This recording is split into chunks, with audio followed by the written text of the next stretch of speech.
Hi everyone, this is Mrs. Belong, and today we're going to talk about cellular respiration.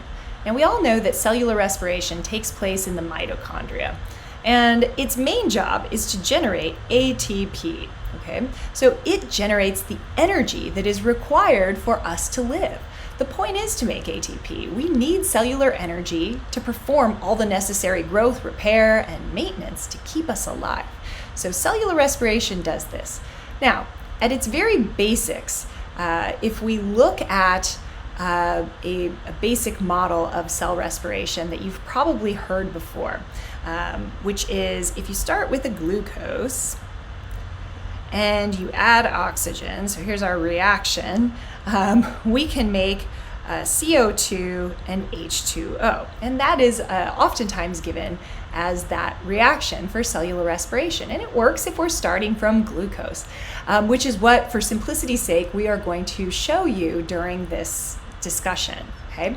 But cellular respiration can also obtain energy from a variety of different things like proteins and fats. If we are using the mitochondria as our location for cellular respiration, we have to think about the fact that not every organism on the planet has a mitochondria. Our prokaryotic friends are not going to be running cell respiration the same way that we do. We have the benefit of this mitochondria, and it helps us to obtain a lot more energy from the food that we consume. We are going to talk about the different steps that are involved in cellular respiration for eukaryotes as well as for prokaryotes. Now, I also really like this picture here because it kind of shows how cellular respiration and photosynthesis are tied together. But we will be looking at photosynthesis at a later time. So, cell respiration has 3 steps. Okay, 3 steps. First step that we're going to look at is called glycolysis. And this literally means sugar splitting, glycolysis, so sugar splitting, which is what we're going to do with that. The second step is called the Krebs cycle. Okay. And step number 3 is our electron transport chain. And both steps 2 and steps 3 both take place in our mitochondria. So those steps are only found in our eukaryotic friends. Right? So let's talk about the first step of glycolysis. Glycolysis takes place in the cytosol. Okay, so it takes place in the cytosol. And cytosol is found in all cells, so even bacteria. Now this is a 10-step reaction, so 10 separate steps. And the good news is it's a little beyond our scope to memorize each of the steps and certainly not the enzymes involved. But what you do want to know is that after glycolysis or with glycolysis, you start with a 6-carbon sugar, a glucose, okay? And we end up with a 3-carbon sugar or pyruvate. And from a glucose, we actually end up with 2 3-carbon pyruvates along the way. So these pyruvates now, we haven't lost any carbon. Okay, we still have the same number that we've started with, because we're going to kind of trace our carbons here as we go through the Krebs cycle. But we still have the same number of carbons, and all we have done is convert them into pyruvates. We've also made some important things. We've made 2 ATP. Okay, we had to put 2 in, and we made 4, so we netted 2 ATP. So we made some ATP, yay. And ATP is our cellular energy molecule. Okay, so that is the goal. The goal is making that cellular energy of ATP. Now, we made some ATP, but we also made something else that is very important, and it's something called NADH. Now, NADHs, these are electron taxis. That's what I like to call them. Taxi, okay, because taxis bring you places. Maybe we should call it an electron Uber, all right? So we have our NADHs. What they do is they hold electrons that are left over from an oxidation reaction. So we're looking at a series of redox reactions here.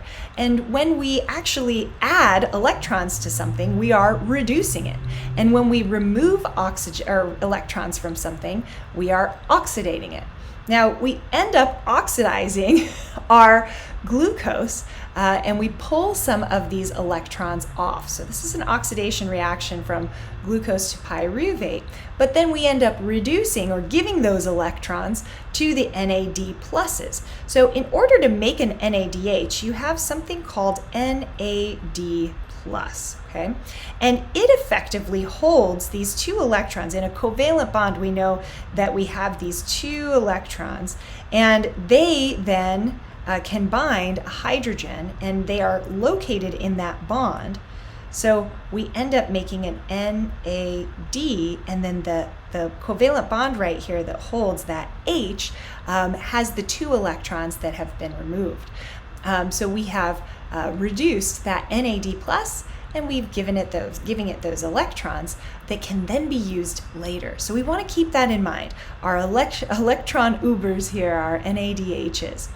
So those will be very important. So once we have our pyruvate, we can now enter into the mitochondria. So the pyruvate is shuttled into the mitochondria, and it then undergoes a few steps before these carbon molecules actually enter into the Krebs cycle. So for every one glucose, we have two pyruvates, and they enter into that mitochondria, and they undergo a couple oxidation reactions. We do make another NADH, as we see, so we know we've pulled some electrons off of our pyruvate here. We make an acetyl coenzyme A, which actually is a 2-carbon molecule. So where does the third carbon go? Well, anytime we're actually removing a carbon, totally stripping it, totally oxidizing it, removing all of the energy and electrons that we can, we are going to end up with a carbon dioxide. Okay, so here's a first of our carbon dioxides that we pull off. So for each 3-carbon pyruvate, we pull off 1 CO2, and we end up with a 2-carbon acetyl coenzyme A. Now, this acetyl coenzyme A is going to enter into the Krebs cycle. And this cycle is taking place in the matrix, so this is all taking place in the matrix of the mitochondria, which is just the fluid inside of the mitochondria.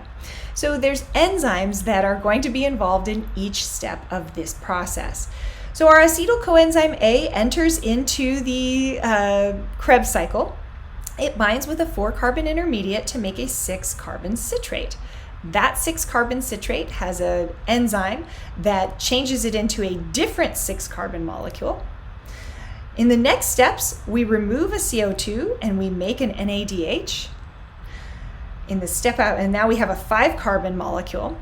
We then rearrange a little bit more. We remove another CO2, and now we have another NADH that is generated, and we are left with a 4-carbon molecule.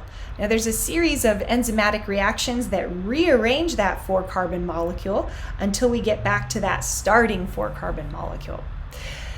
Now, during these reactions, we also make something else called an FADH2.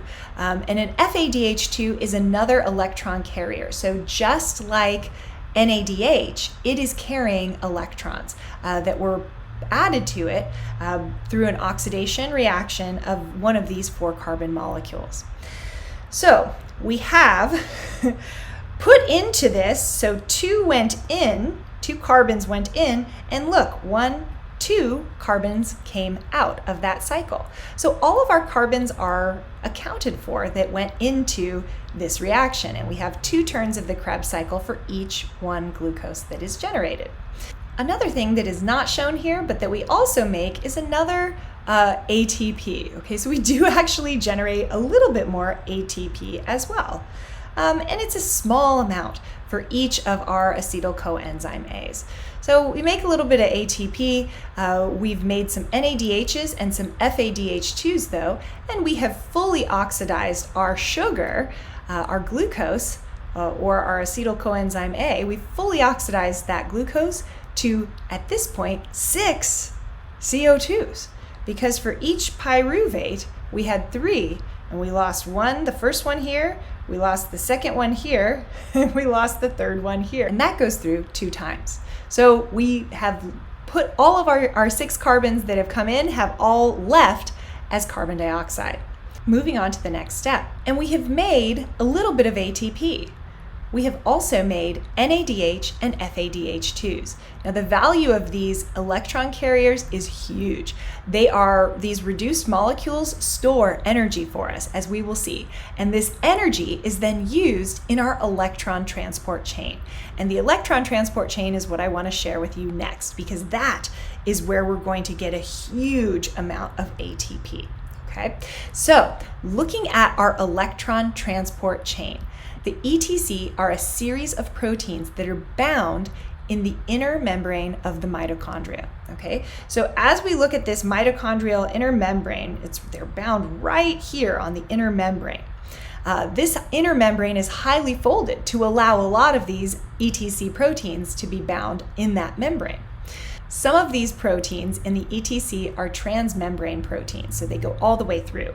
Some are just at the surface, but some go all the way through. And these proteins each have a specific step. Now, the first protein, what happens is, remember our electron ubers, okay, here, our NADH, they come up and it binds to this first protein, and the electrons are donated to this protein. And when they're donated, the electrons, they make a lot of energy, and they give the energy to this protein to actually pump hydrogen ion into this inner membrane space. So the space right between the inside and the outside membrane of the mitochondria builds up a high concentration of hydrogen ion. That's going to be important in a second. Now these electrons move from one protein to the next, to the next, to the next, and to the next. And as they move along, they give energy to those proteins, to some of the proteins, to pump hydrogen ion. So these electrons continue all the way to the very end, and at the very end, they have to have somewhere to go. So the final electron acceptor is 1/2 of an oxygen molecule. It comes here, it grabs those electrons plus 2 hydrogen ions, and it makes a water. So this is why we breathe. Oxygen in is our O2 in our body is the final electron acceptor in this electron transport chain. So then the water molecule is made there at the very end. Okay, so we have our water molecule at the end, and we have utilized our oxygen that we breathed in. So we have done all of the things that were in that initial reaction with the C6H12O6 plus oxygen leads to carbon dioxide and water. We've seen where everything goes. But we've made a very small amount of ATP. Now, we haven't talked about this right here. FADH2 is also an electron donor, and it does the exact same thing. The electrons power these proteins to pump hydrogen against their concentration gradient and to build up a concentration of hydrogen ion in that inner membrane space. Where we make the majority of the ATP is at something called our ATP synthase, okay? And this is what it looks like. Now, the ATP synthase is, as the name would imply, an enzyme that synthesizes ATP. Now, it's a really cool enzyme. It actually looks a lot like a water wheel or a windmill, and it works in a similar fashion. The inner membrane space, remember, has a buildup of hydrogen ion concentration. So it has a very high concentration of hydrogen ion on one side. These hydrogen ions flow through this enzyme and actually create a force like water over a water wheel or wind over a windmill that causes this to rotate. So it will actually rotate, and that rotational energy generates ATP. And this right here is called oxidative phosphorylation, because it utilized the oxygen in the electron transport chain to pump the hydrogen ions into that inner membrane space. They then flow over this, and we make our ATP. Now, we have started this with a glucose, but really we do not need to start with glucose. There are other metabolic pathways to get fats actually to break apart to be able to enter the Krebs cycle, as well as proteins, as well as different kinds of carbohydrates. Okay, so we don't have to start with a glucose. We just show you that so you can see one metabolic pathway through cellular respiration. The starting points, as you can see, are similar depending on where we break apart. They all go through the Krebs cycle, as it is listed here, the citric acid cycle.